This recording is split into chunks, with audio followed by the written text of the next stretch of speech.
Good morning. स्वागत है आपका 11th क्लास राजनीति विज्ञान ऑनलाइन क्लासेज में। आज हम पढ़ रहे हैं बेटा पार्ट 9 शांति।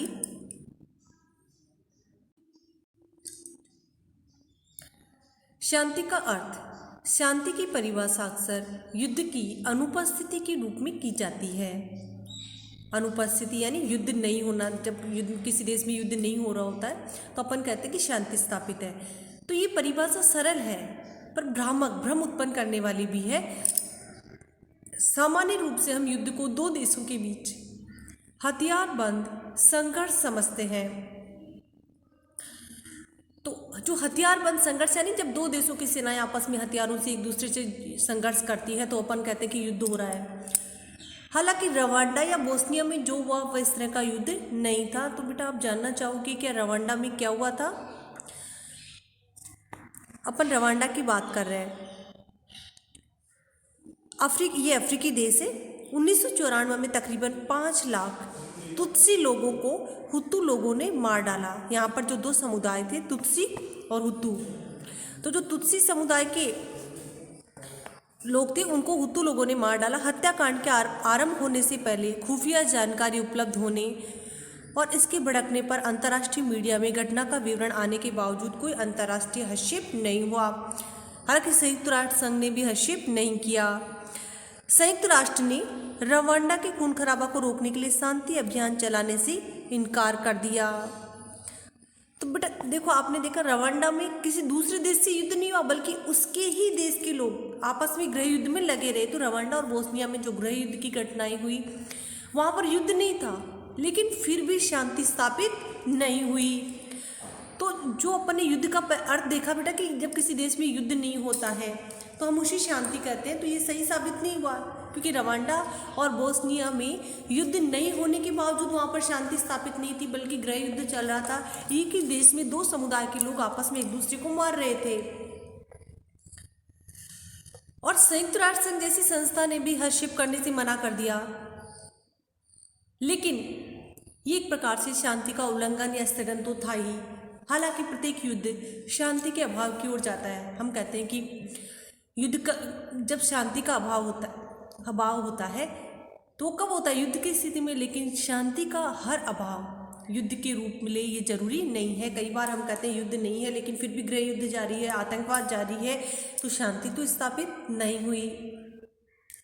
तो इसके लिए हमें शांति का एक विस्तृत अर्थ समझना होगा। तो हम दूसरी परिभाषा देखते हैं। पहली परिभाषा क्या थी बेटा? पहली परिभाषा ये थी कि युद्ध का उपस्थित नहीं होना ही शांति है, अनुपस्थित होना युद्ध का। शांति की परिभाषा करने में दूसरा कदम होगा इसे युद्ध, दंगा, नरसंहार, कत्ल या सामान्य शारीरिक प्रहार समेत सभी प्रकार के हिंसक संघर्षों के अभाव के रूप में देखना। अब जो बेटा दूसरी अपन शांति की परिभाषा देख रहे हैं वो ये है कि किसी भी देश में युद्ध, दंगे, नरसंहार, कत्ल यानी किसी को मारना, नरसंहार यानी बहुत सारे लोगों को एक साथ मार देना, सामान्य शारीरिक प्रहार किसी को के ऊपर शारीरिक चोट करना। तो इस प्रकार के सभी हिंसक संघर्षों के अभाव के रूप में शांति देखी जा सकती है। जब किसी भी देश में इनमें से कोई भी स्थिति नहीं हो तो हम कहेंगे शांति स्थापित है। तो ये परिभाषा स्पष्ट ही पहली से बेहतर यानी अच्छी है। जो पहली परिभाषा थी वो थी कि किसी देश में युद्ध की अनुपस्थिति ही शांति है, लेकिन जो दूसरी परिभाषा है ज़्यादा विस्तृत है। तो बेटा शांति का अर्थ क्या है? किसी भी देश में युद्ध, दंगा, नरसंहार, कत्ल, सामान्य शारीरिक प्रहार समेत सभी प्रकार के हिंसक संघर्षों का अभाव शांति कहलाता है। लेकिन यह भी हमें बहुत दूर नहीं ले जा पाती है। हिंसा प्राय समाज की मूल संरचना किसी देश की ऐसी प्रथाएं जो जाति, वर्ग या लिंग के आधार पर असमानता की खाइयों को और गहरा करती है, किसी की क्षति सूक्ष्म और अप्रकट तरीके से भी कर सकती है। तो समाज की जो संरचनात्मक ढांचा है उसमें जो कुछ प्रथाएं हैं जो कि जाति, वर्ग या लिंग के आधार पर असमानता पर आधारित है। तो क्षति यानी नुकसान कई बार अप्रत्यक्ष तरीके से कर सकती है। जाति, वर्ग या लिंग पर आधारित इस स्त्रीकरण को अगर शोषित वर्गों की ओर से कोई भी चुनौती मिलती है तो इससे भी संघर्ष और हिंसा पैदा हो सकती है। शोषित वर्ग, एक तो बेटा दो वर्ग हो गए, एक तो गया शोषक वर्ग और दूसरा शोषित वर्ग। शोषित वर्ग कौन सा हुआ? जिसका शोषण हो रहा है, जिसका नुकसान हो रहा है।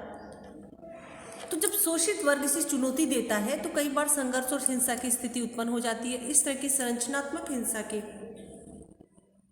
बड़े पैमाने पर दुष्परिणाम हो सकते हैं, घातक परिणाम हो सकते हैं। हम वैसी हिंसा से उत्पन्न कुछ ठोस उदाहरणों की ओर देखें, जैसे जाति भेद, जाति के आधार पर कोई संघर्ष होता है, वर्ग भेद, अमीर और गरीब के आधार पर, पितृसत्ता, हमारे भारतीय समाज में जो परिवार का मुखिया होता है, पितृसत्ता होता है, स्त्रियों की तुलना में पुरुषों को महत्व दिया जाता है, तो उस आधार पर कोई संघर्ष, उपनिवेशवाद, किसी देश को दूसरे देश के द्वारा गुलाम बनाने की प्रक्रिया के आधार पर, नस्लवाद और सांप्रदायिकता के आधार पर, नस्लवाद यानी रंग के आधार पर जो भेदभाव होता है और सांप्रदायिकता यानी धर्म के आधार पर जो झगड़े होते हैं। तो अगर ये जो संरचनात्मक हिंसा के विभिन्न रूप हो सकते हैं, संरचनात्मक हिंसा के विभिन्न रूपों को अपन देखते हैं।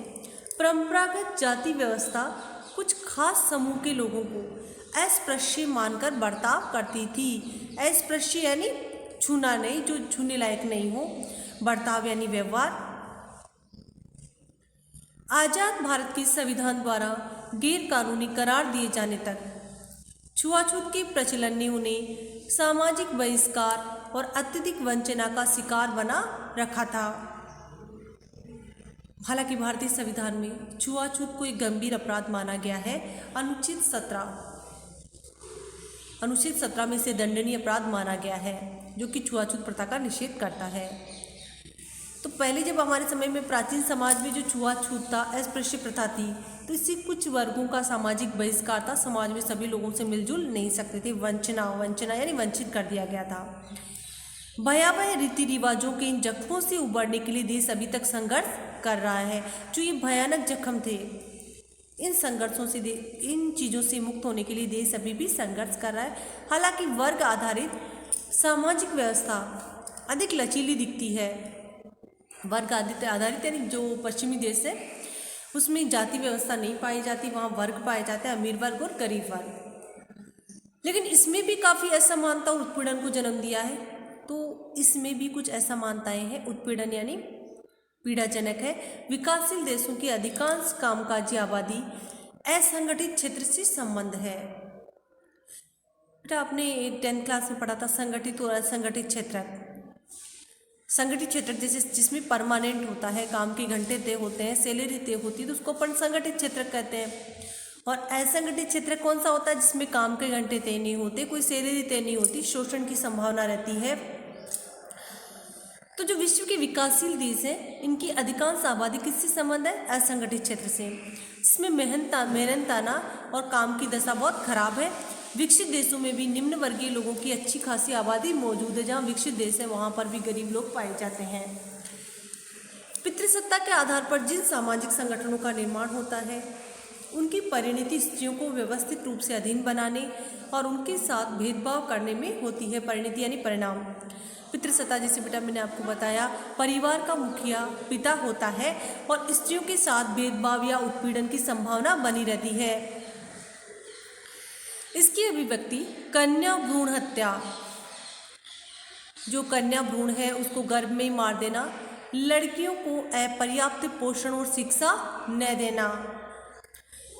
पोषण यानी लड़कियों के खान पान पर ध्यान नहीं देना, उनकी शिक्षा पर ध्यान न देना, बाल विवाह, छोटी उम्र में शादी कर देना, पत्नी को पीटना, पत्नियों के साथ मारपीट करना, दहेज से संबंधित अपराध, कार्यस्थल पर यौन उत्पीड़न, यौन छेड़छाड़, बलात्कार, दुष्कर्म और घर की इज्जत के नाम पर हत्या में होती है। तो मतलब इन सब चीज़ों में महिलाओं को ही झुकना पड़ता है, सामंजस्य करना पड़ता है। महिलाएं उत्पीड़न की शिकार होती है और घर की इज्जत के नाम पर कई बार इनकी हत्याएं भी हो जाती है। 2011 की जनगणना के अनुसार भारत में निम्न बाल लिंग अनुपात 0 से 6 वर्ष प्रति 1000 पुरुषों पर 919 स्त्रियां पितृसत्तात्मक विध्वंस का मर्म स्पर्शी सूचक है। बहुत ही चिंतनीय सूचक है कि हमारे यहाँ पर 6 साल तक के बच्चों का जो लिंगानुपात है उसमें 1000 पुरुषों पर स्त्रियों की संख्या कितनी है? 919, यानी कन्या भ्रूण हत्या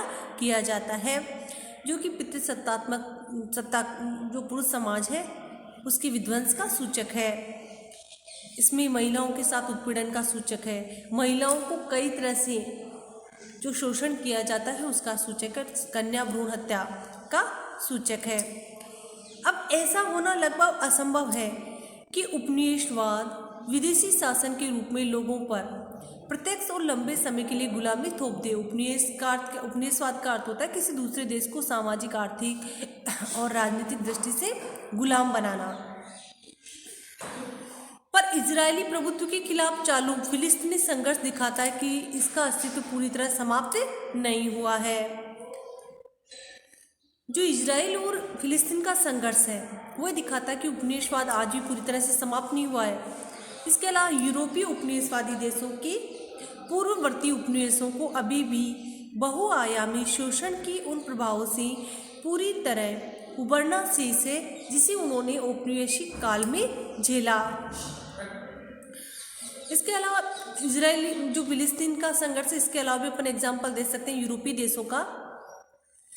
यूरोप के जो इंग्लैंड है, फ्रांस जैसे देश है, उन्होंने दूसरे देशों को, एशिया अफ्रीका के देशों को गुलाम बनाया हुआ था, तो जो उनका शोषण हुआ, अपन भारत का भी एग्जाम्पल ले सकते हैं। तो इन प्रभावों से पूरी तरह बाहर निकलना अभी भी शेष है जिसे उन्होंने औपनिवेशिक काल में झेला। औपनिवेशिक काल वो समय जब हमें गुलाम बनाया गया था। तो आज भी वो अर्थव्यवस्थाएं संघर्ष करनी है आगे बढ़ने के लिए जो उपनिवेश बनी हुई थी।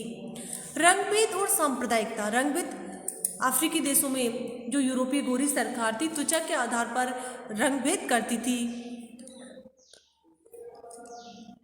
सांप्रदायिकता धर्म के आधार पर जो झगड़े होते हैं, एक धर्म अपने धर्म को श्रेष्ठ मानने की भावना और दूसरे धर्मों के साथ असहिष्णु भाव रखना, धर्म के आधार पर दंगे होना, तो ये सब सांप्रदायिकता है।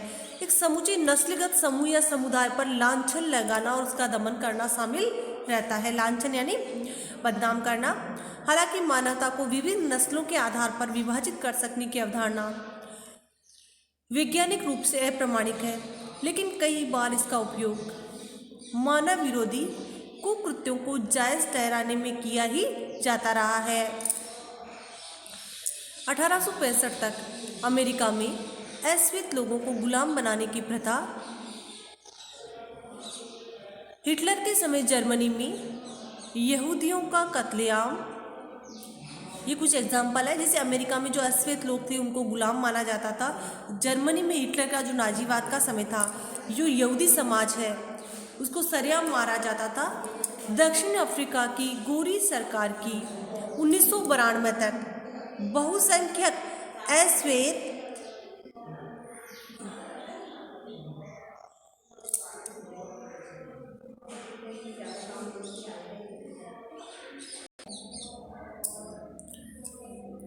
आबादी के साथ दोयम दर्जे दोहरा व्यवहार, नागरिकों जैसा व्यवहार करने वाली रंगभेद की नीति इसके उदाहरण है। अफ्रीका में जो रंग के आधार पर जो अफ्रीका के मूल निवासी थे उनके साथ दोयम दर्जे का व्यवहार किया जाता था। पश्चिमी देशों में नस्ली भेदभाव गोपनीय तौर पर अभी भी जारी है। आज भी पश्चिमी जो देश है, अमेरिका है और मान लो इंग्लैंड मान लो, तो नस्ल के आधार पर के सामने नहीं, लेकिन जो अंदर गोपनीय भेदभाव अभी भी जारी है। अब इसका प्रयोग प्राय एशिया, अफ्रीका और लैटिन अमेरिका के विभिन्न देशों के आप्रवासियों के खिलाफ होता है। सांप्रदायिकता को नस्लवाद का दक्षिण एशियाई प्रतिरूप माना जा सकता है। जो सांप्रदायिकता है तो उसे नस्लवाद का एक प्रतिरूप मान सकते हैं, जहां शिकार अल्पसंख्यक धार्मिक समूह होते हैं। हिंसा का शिकार व्यक्ति जिन मनोवैज्ञानिक और भौतिक नुकसानों से गुजरता है वे उसके भीतर शिकायतों को पैदा करते हैं। जिस समूह का नुकसान होता है तो उसके अंदर एक मनोवैज्ञानिक और भौतिक प्रश्न गुजरते हैं और वे कई शिकायतें उत्पन्न करते हैं। शिकायतें पीढ़ियों तक कायम रहती है। ऐसे समूह कभी कभी किसी घटना या टिप्पणी से भी उत्तेजित होकर संघर्षों के ताजा दौर की शुरुआत कर सकते हैं। एक आपसी खींचतान का या गृह युद्ध का एक लंबा दौर शुरू हो जाता है। दक्षिण एशिया में विभिन्न समुदायों द्वारा एक दूसरे के खिलाफ लंबे समय से मन में रखी पुरानी शिकायतों के उदाहरण हमारे पास है। जैसे 1947 में भारत के विभाजन के दौरान भड़की हिंसा से उपजी शिकायतें। 1947 में भारत का विभाजन हुआ, मुस्लिम लीग के द्वारा सीधी कार्रवाई दिवस मनाया गया, हिंदुओं का कत्लेआम किया गया। तो ऐसे कई एग्जाम्पल हो सकते हैं। न्यायपूर्ण और टिकाऊ शांति अप्रकट शिकायतों और संघर्ष के कारणों को साफ साफ व्यक्त करने और बातचीत द्वारा हल करने के जरिए ही प्राप्त की जा सकती है। तो बेटा जो ये शांति है, वो जो ये शिकायतें हैं, संघर्ष है, इनको व्यक्त किया जाए और आपसी बातचीत के द्वारा हल निकाला जाए तो ही शांति स्थापित हो पाएगी। इसीलिए भारत और पाकिस्तान के बीच की समस्याओं का हल करने के लिए वर्तमान प्रयासों में हर तबके के लोगों के बीच अधिक संपर्क को प्रोत्साहित करना भी शामिल है, यानी दोनों समुदायों के बीच संपर्क स्थापित किया जाए। हिंसा की समाप्ति, हिंसा को कैसे समाप्त किया जा सकता है?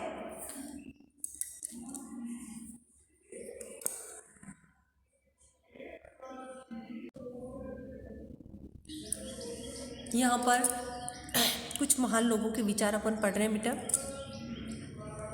सभी दुष्कर्म मन के कारण उपजते हैं। यदि मन रूपांतरित हो जाए तो क्या दुष्कर्म बने रह सकते हैं? अर्थात जो गलत कार्य है वो हमारे मन में ही उपजते हैं। अगर हम मन को परिवर्तित कर दें, मन को अच्छा बना लें, तो दुष्कर्म नहीं बने रह सकते। मैं हिंसा का विरोध करता हूँ, क्योंकि जब ये कोई अच्छा कार्य करती प्रतीत होती है तब अच्छाई अस्थायी होती है, जबकि इससे जो बुराई होती है वह स्थायी होती है। महात्मा गांधी कहते हैं कि मैं हिंसा का विरोध करता हूं, क्योंकि इससे जो बुराई होती है वह स्थायी होती है। मतलब हिंसक घटनाओं से जो बुराइयां उत्पन्न होती है वो लंबे समय तक बनी रहती है, इसलिए मैं हिंसा का विरोध करता हूँ। ये महात्मा गांधी के विचार है। हम वैसे हों जिसकी आंखें हमेशा दुश्मन की तलाश में हो। हम शांति को नए नए युद्धों का साधन मानकर उससे प्रेम करें और छोटी शांति को लंबी शांति से अधिक प्रेम करें। मैं तुम्हें काम करने की नहीं, जीतने की सलाह देता हूँ। तुम्हारा काम एक युद्ध हो, तुम्हारी शांति एक विजय हो। और ये विचार है फ्रेडरिक नीत्शे के, जो कि युद्ध के समर्थक थे।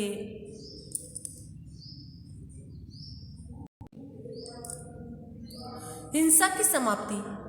संयुक्त राष्ट्र शैक्षणिक, वैज्ञानिक एवं सांस्कृतिक संगठन के संविधान ने उचित ही टिप्पणी की है कि चूंकि युद्ध का आरंभ, यूनिसेफ संयुक्त राष्ट्र संघ का एक संगठन है जो सांस्कृतिक, वैज्ञानिक गतिविधियों और शिक्षा के क्षेत्र में बढ़ावा देता है। तो इसके विचार हैं कि चूंकि युद्ध का आरंभ लोगों के दिमाग में होता है, इसलिए शांति की बचाव भी लोगों के दिमाग में ही रचे जाने चाहिए। यूनिसेफ कहता है कि जब युद्ध के विचार है लोगों के दिमाग में उत्पन्न हो रहे हैं तो इससे बचने के उपाय भी लोगों के दिमाग में ही रचे जाने चाहिए। इस तरह के प्रयास से ही करुणा जैसे अनेक पुरातन आध्यात्मिक सिद्धांत और ध्यान जैसे अभ्यास बिल्कुल उपयुक्त है। यानी हम सभी लोगों के लिए एक दया और करुणा की भावना रखें। और योगाभ्यास बिल्कुल सही है। आधुनिक निरोगकारी तकनीक और मनोविश्लेषण जैसी चिकित्सा पद्धतियां भी ये कार्य करती है।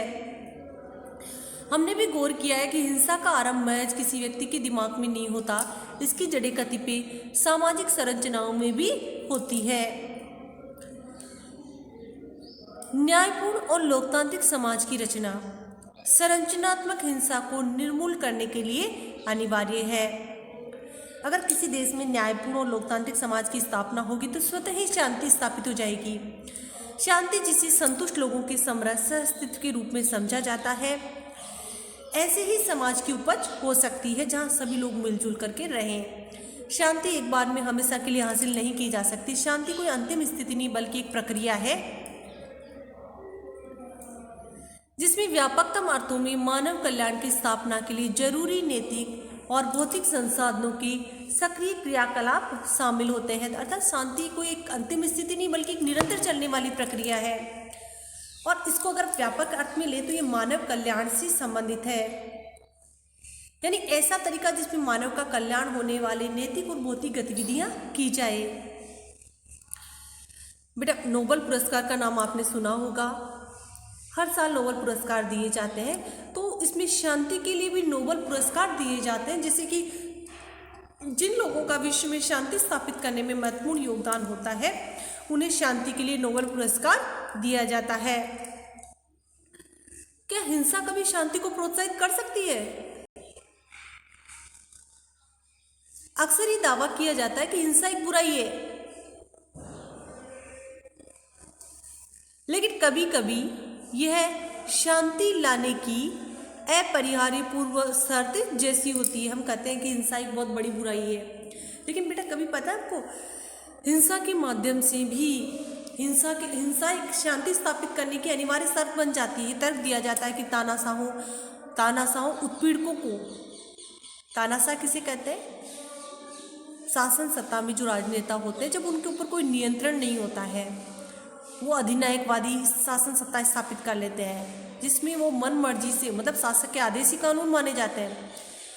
तो तानाशाह और उत्पीड़न यानी जो शोषण करते हैं, लोगों को पीड़ा पहुंचाते हैं, को जबरन हटाकर ही उनको जनता को निरंतर नुकसान पहुंचाने से रोका जा सकता है।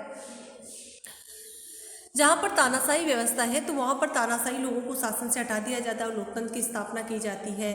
तो ऐसी स्थिति में जनता को नुकसान पहुंचाने से रोका जा सकता है, या फिर उत्पीड़ित लोगों के मुक्ति संघर्षों को हिंसा के कुछ इस्तेमाल के बावजूद न्यायपूर्ण ठहराया जा सकता है। लेकिन अच्छे मकसद से भी हिंसा का सहारा लेना आत्मघाती हो सकता है।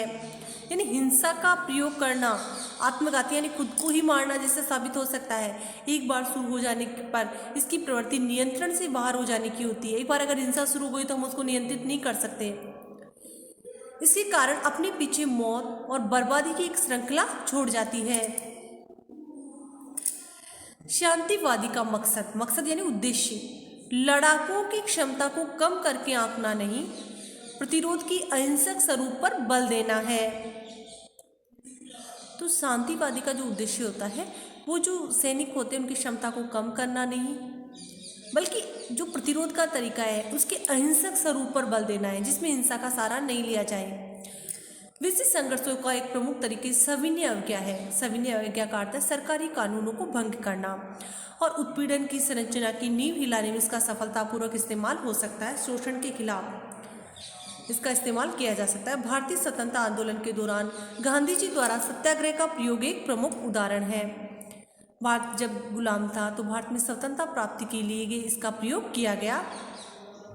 गांधी जी ने न्याय को अपना आधार बनाया और विलायती शासकों के अंतःकरण को आवाज दी। जब उनसे काम नहीं चला तो उन पर नैतिक और राजनीतिक दबाव बनाने के लिए उन्होंने जन आंदोलन प्रारंभ किया, जिसमें अनुचित कानूनों को अहिंसक ढंग से खुलेआम तोड़ना शामिल था।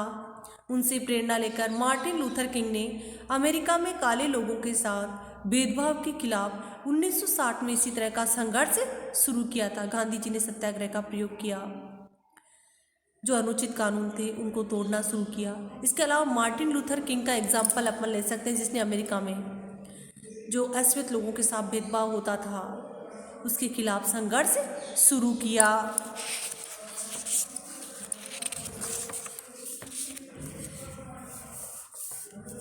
इससे आगे का बेटा अपन टॉपिक कल पढ़ेंगे। Thank you.